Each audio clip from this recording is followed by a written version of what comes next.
அக்ஷய திருதி நாள். இந்த நாள் சைவ சமணர்களின் திருநாளாக கொண்டாடப்படுகிறது. இது விஷ்ணுவிற்குரியதாகும். பரசுராமர் பிறந்த நாளும் இந்த நாள்தான். பிரம்மர் உலகத்தை தோற்றுவித்த நாளும் இந்த நாள். ஈஸ்வரன் பிச்சை தரித்து காசியில் அன்னபூர்ணியிடம் தானம் பெற்ற நாள்.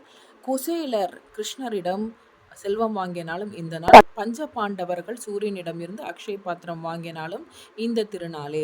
இந்த நாட்களில் நாம் கோதானம், பசு வாங்குவது, வெள்ளி பொருட்கள் வாங்குவது, வெள்ளி நாணயம் வாங்குவது, தங்க நாணயம் வாங்கல் மற்றும் தானம் கொடுப்பது மிகவும் சிறந்ததாகும்.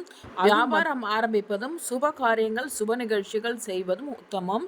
பித்ரு தர்ப்பணம் செய்வது மிகவும் நல்லது. இந்த நாட்களில் என்னென்ன செய்யக்கூடாது என்றால், பிளாஸ்டிக், கருப்பு போன்ற வஸ்திரங்கள் வாங்கக்கூடாது. கூர்மையான கத்தி போன்றவற்றையும் நாம் அந்நாளில் வாங்கக்கூடாது.